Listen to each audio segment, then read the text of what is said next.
India Vatican നയതന്ത്ര ബന്ധം പുതിയ തലത്തിലേക്ക് എത്തുന്നു. വത്തിക്കാന്റെ മതപരമായ പ്രത്യേകതകൾ അംഗീകരിച്ചുകൊണ്ട് വിദേശകാര്യമന്ത്രി എസ് ജയശങ്കറിന്റെ ട്വീറ്റ്. ഏറെ പ്രാധാന്യമുള്ള ചരിത്ര ദൗത്യമെന്ന് വത്തിക്കാൻ. എതിർപ്പൊഴിവാക്കാൻ RSS നേതൃത്വവുമായി വത്തിക്കാൻ വിദേശകാര്യമന്ത്രി ആർച്ച് ബിഷപ്പ് പോൾ റിച്ചാർഡ് ഗില്ലർ ഇന്ന് കൂടിക്കാഴ്ച നടത്തും. ചർച്ച വിജയമായാൽ ലിയോ 14 മാർപ്പാപ്പ ഈ വർഷം ഇന്ത്യയിൽ സന്ദർശനം നടത്തുമെന്നാണ് സൂചന. News Malayalam exclusive.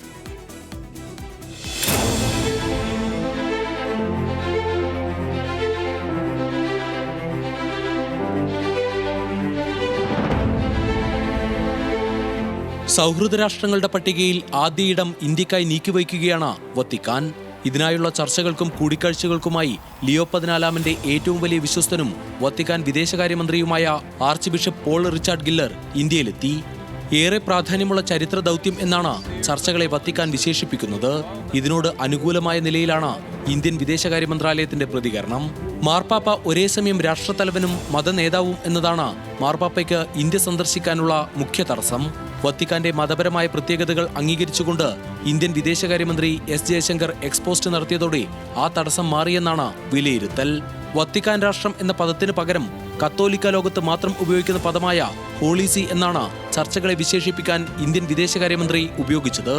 മതസ്വാതന്ത്ര്യമടക്കമുള്ള കാര്യങ്ങൾ ചർച്ചയ്ക്ക് വിഷയമായെന്ന് ജയശങ്കർ പറഞ്ഞു. മാർപ്പാപ്പയുടെ ഇന്ത്യൻ സന്ദർശനത്തിലെ എതിർപ്പ് ഒഴിവാക്കാൻ RSS നേതൃത്വവുമായും വത്തിക്കാൻ നാളുകളായി ചർച്ച നടത്തി വരികയാണ്. ഇതിന്റെ തുടർച്ചയെന്ന നിലയിൽ വത്തിക്കാൻ വിദേശകാര്യമന്ത്രി ആർച്ച് ബിഷപ്പ് പോൾ റിച്ചാർഡ് ഗില്ലർ ഇന്ന് RSS നേതൃത്വവുമായും കൂടിക്കാഴ്ച നടത്തും. എന്നാൽ കൂടിക്കാഴ്ചയിൽ ഇന്ത്യൻ കർദിനാൾമാരെ വത്തിക്കാൻ ഉൾപ്പെടുത്തിയിട്ടില്ല.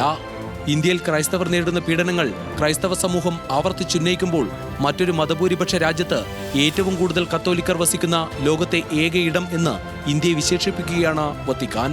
ഈ മാസം 13 ഇന്ത്യയിലെത്തിയ വത്തിക്കാൻ സംഘം നാളെ മടങ്ങും. പ്രധാനമന്ത്രിയുമായി ചർച്ച നടത്താനും സംഘം ശ്രമിക്കുന്നുണ്ട്. ചർച്ചയ്ക്ക് ശേഷം മാർപ്പാപ്പയുടെ സന്ദർശനം സംബന്ധിച്ച് പ്രധാനമന്ത്രി പ്രഖ്യാപനം നടത്തുമെന്നും സൂചനയുണ്ട്. മാർപ്പാപ്പയായതിനു ശേഷം ലിയോ 14 അപ്പസ്തോലിക സന്ദർശനം നടത്തുന്ന രണ്ടാമത്തെ വിദേശ രാജ്യം ഇന്ത്യ ആയേക്കും. കൊച്ചിയിൽ നിന്ന് അനിൽ ജോർജ്, ന്യൂസ് മലയാളം.